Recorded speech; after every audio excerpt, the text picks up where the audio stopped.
O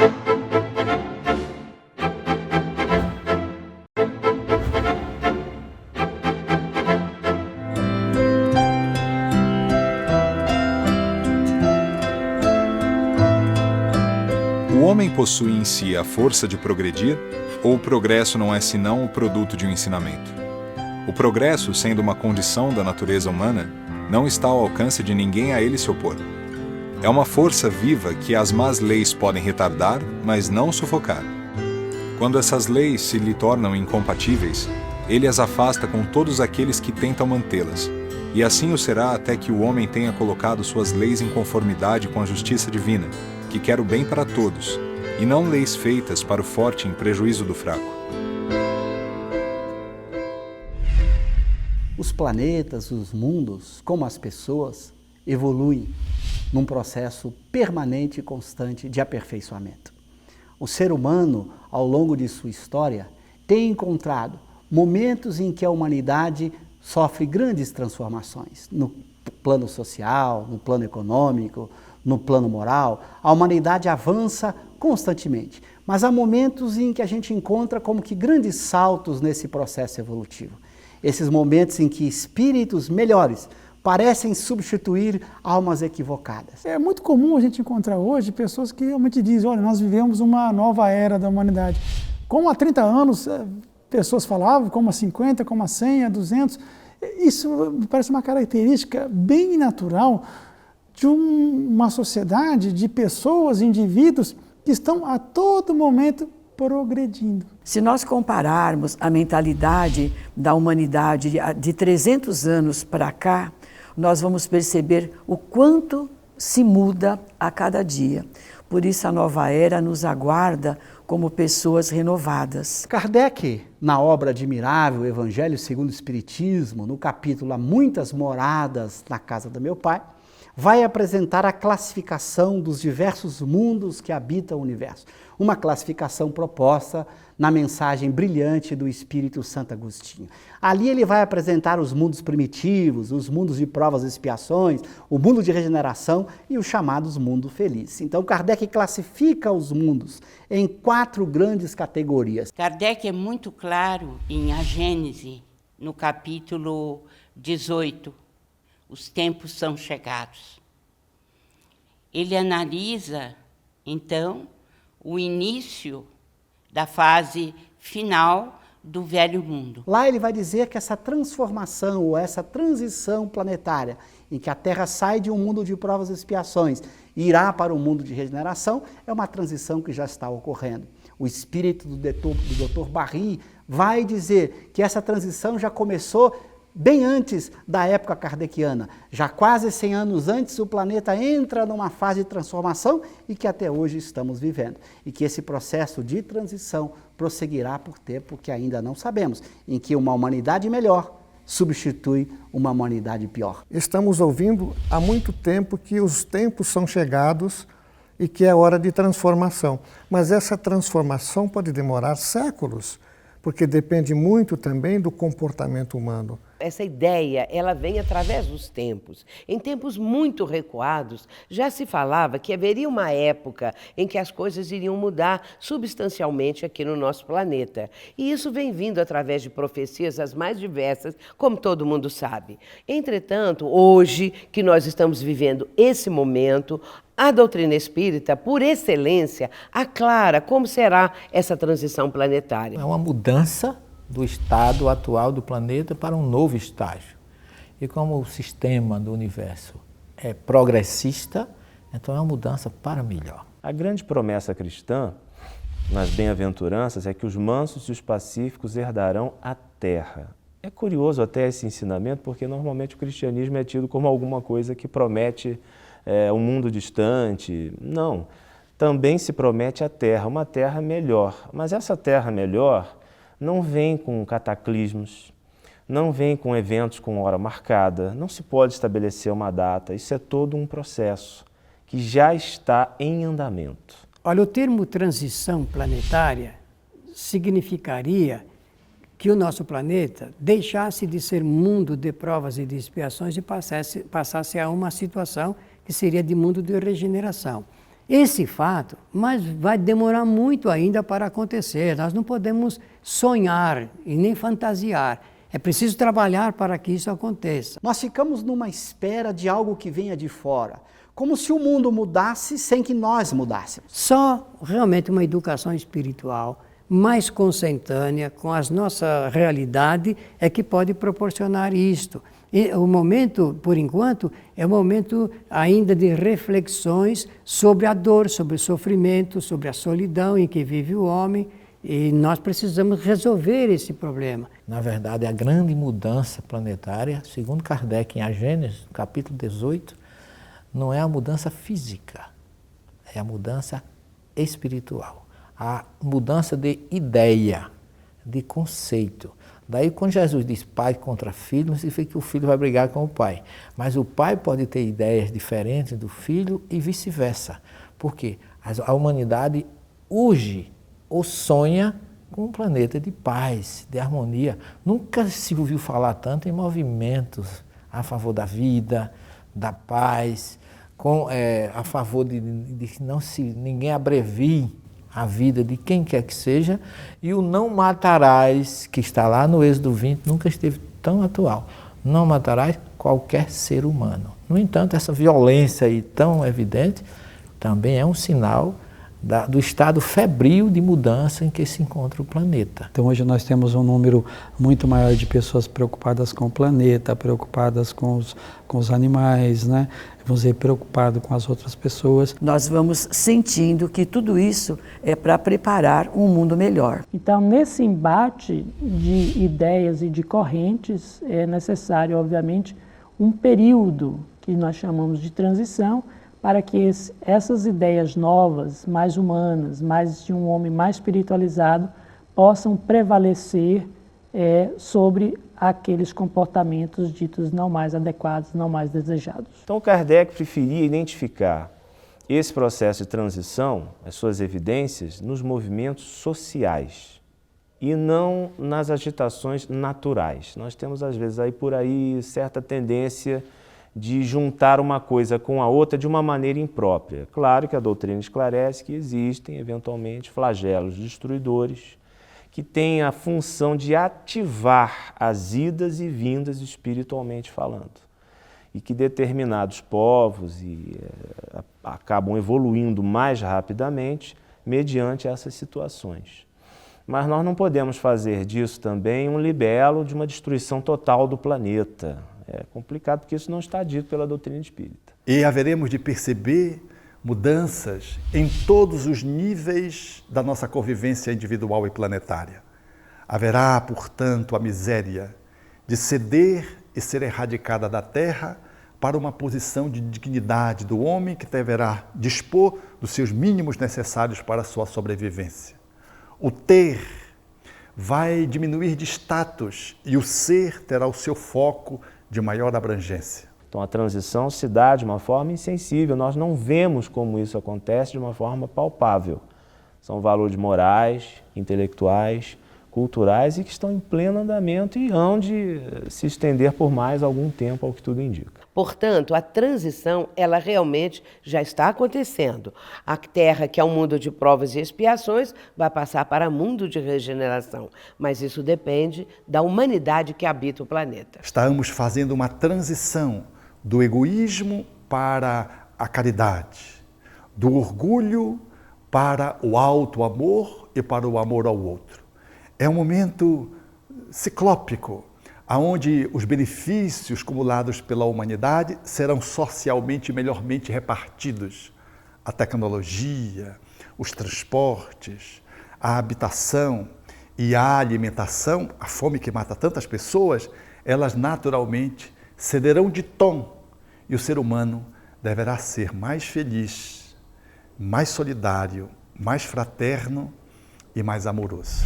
Então, o mundo de regeneração é caracterizado por essa mistura de pessoas ainda vivendo no mal, equivocadamente, com pessoas que buscam o bem. Caminhamos para esse mundo.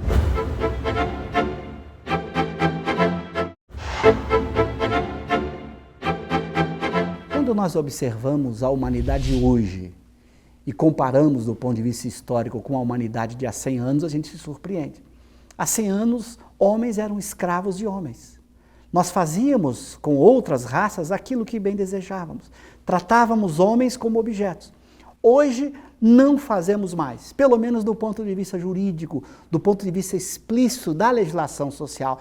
Nossa lei se transformou radicalmente nos últimos 100 anos. Uma demonstração evidente de que, pelo menos no plano teórico, conceitual, ideológico, a mudança já foi muito grande. É claro que ainda tem pessoas que escravizam outras, mas isso é exceção, não é regra. Não temos mais a coragem de defender nenhuma forma de abuso, nenhuma forma de exploração do homem pelo homem. No momento em que o seu nível de consciência atinge um outro patamar, e o seu nível de desenvolvimento tecnológico também permite isso, você começa a analisar de maneira mais racional o seu comportamento. Nós encontramos hoje uma sociedade muito melhor do que a sociedade que nós encontrávamos há 100 anos atrás, com a aristocracia, com a escravidão, com regimes teocráticos, com regimes monárquicos em que uma monarquia dominava e tinha todos os privilégios.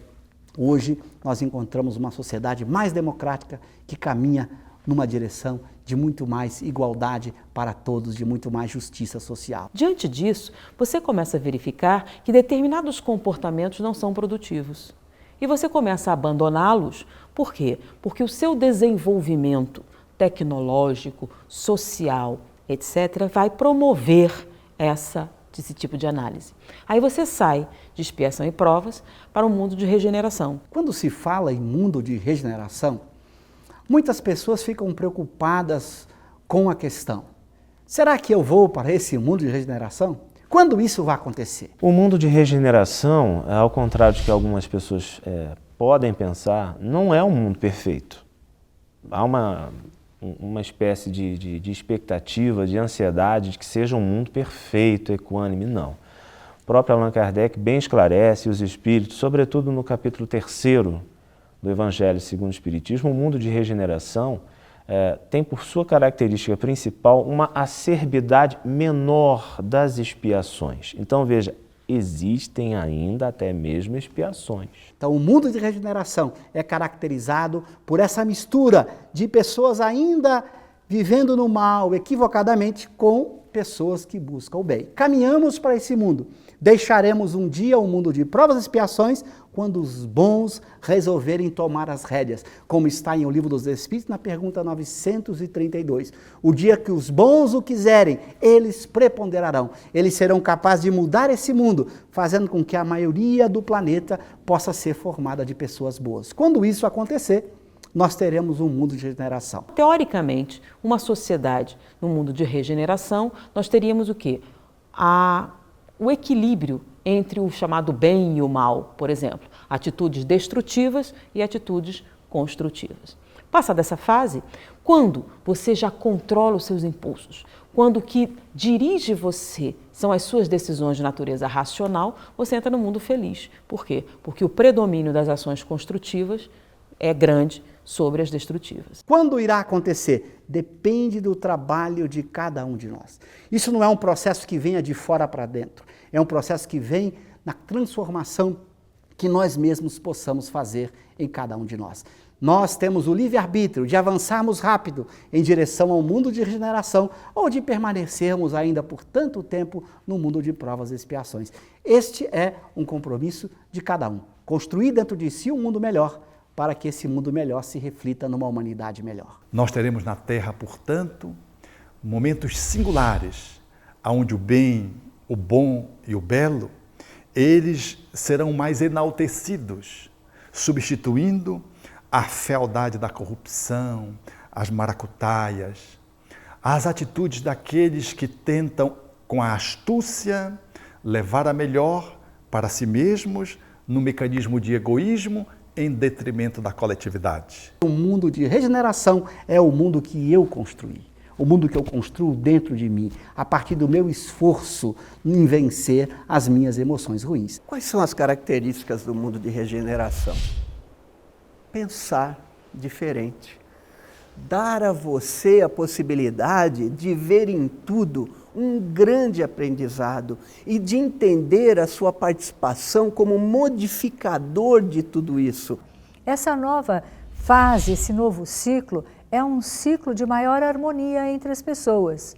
É um ciclo de solidariedade, de fraternidade, de autoconhecimento, de autoestima, de amor ao próximo, porque é só dessa maneira que pode existir o amor ao próximo. E às vezes também as pessoas confundem mudança com transformação.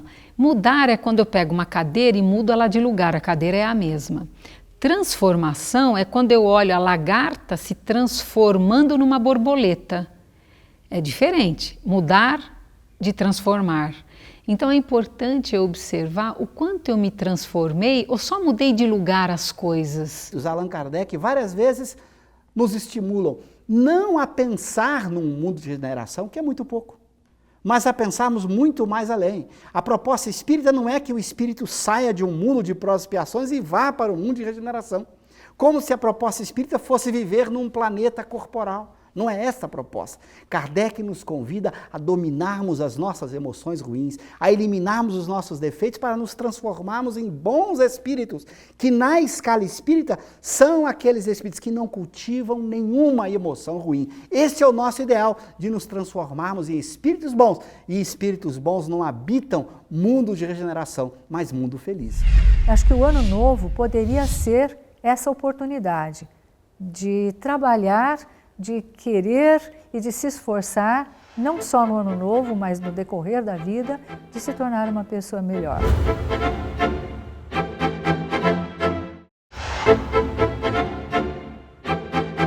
Mas por que será que as pessoas aguardam justamente o final de ano para fazer essas mudanças? Acho que todo mundo, quando começa um novo ano, se estabelece, ou pelo menos deseja uma vida melhor.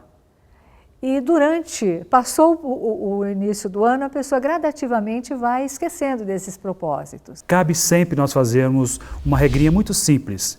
Pegar uma folha de papel e anotar os nossos pontos positivos e os nossos pontos negativos. Aqueles pontos que nós julgarmos que são pontos positivos, vamos mantê-los. E os que forem negativos, vamos relacionar cada um deles ou algum deles e vamos trabalhar para melhorar. O ano em si não representa nada, porque é mais de natureza psicológica. Nós sabemos que a contagem do tempo é alguma coisa que nós entendemos ser uma divisão do calendário para poder facilitar a nossa vida na Terra. Mas não tem nada a ver com a transformação interior, com o destino das pessoas, como muitas vezes as pessoas se apegam a horóscopo, se apegam a datas. Não vai promover nenhuma evolução, nenhuma transformação se a pessoa não desejar, se a pessoa não se dedicar, se a pessoa não perseverar. Acho que tem que ter muito foco naquilo que é importante para a pessoa, naquilo que ela estabelece como conquista.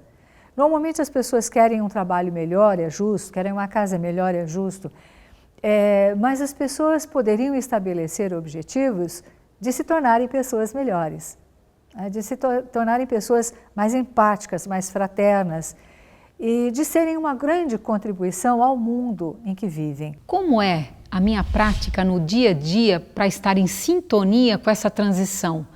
Porque eu posso ficar muito aquém e ter dificuldades de me adaptar a essa transição que já está ocorrendo.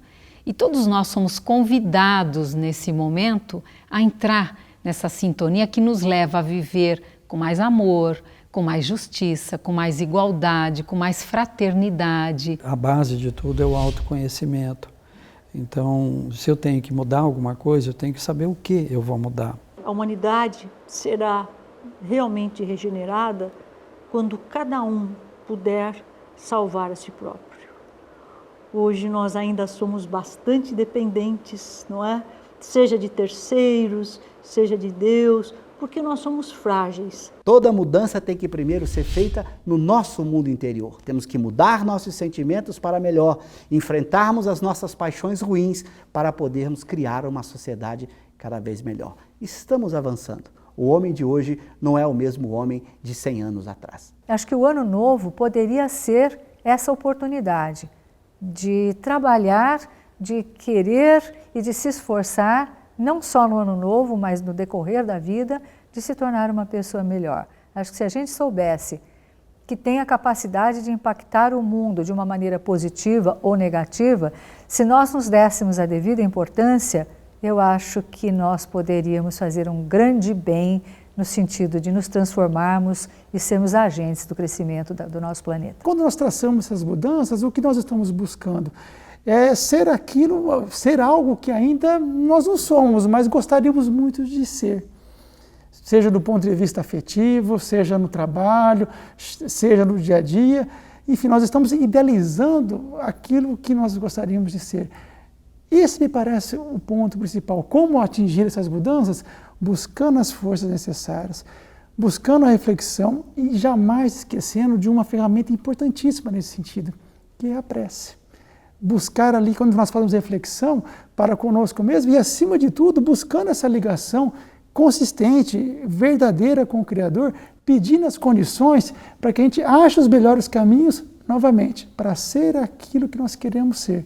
Nada além disso. Por isso o ideal do espírita deve ser buscar transformar-se num espírito bom, que viva a caridade, que domine suas emoções, que construa um mundo melhor. Pouco importa o planeta em que ele venha habitar. Não é mais possível vivermos num planeta onde as pessoas não se amam, há tanta violência, há tanta destruição do próprio planeta, enfim, onde os valores mais elementares de convivência não são respeitados e não são celebrados acima de tudo.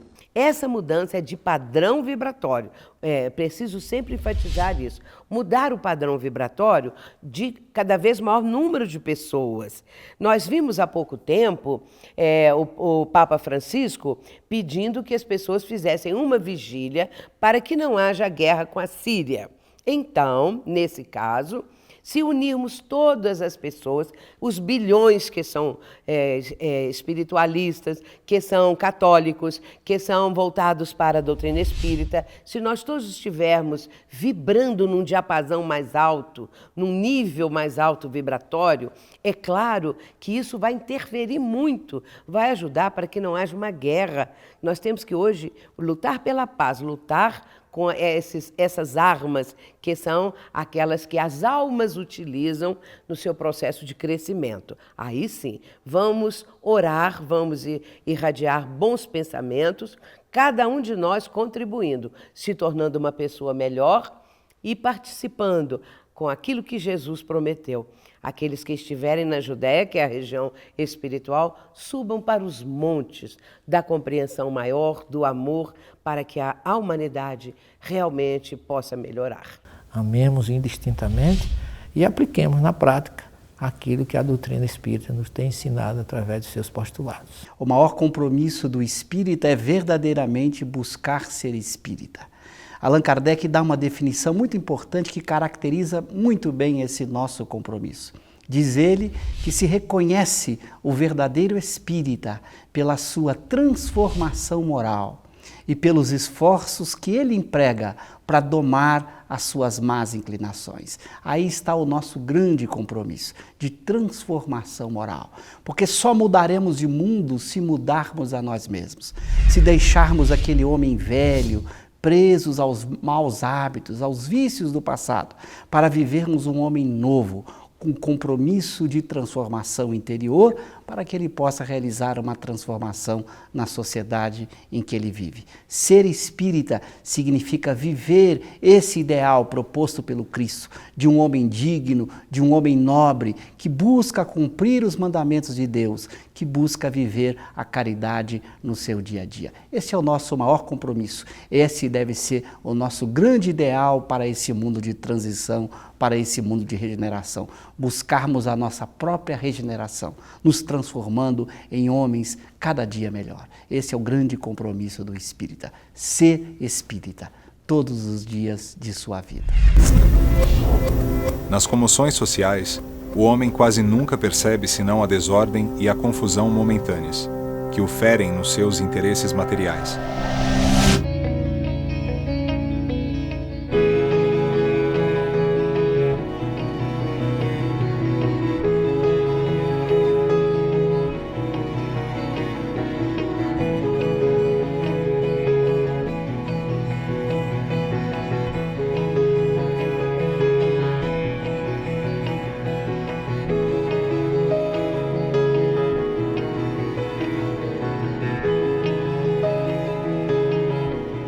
Aquele, porém, que eleva o pensamento acima de sua própria personalidade, admira os desígnios da providência, que do mal faz sair o bem.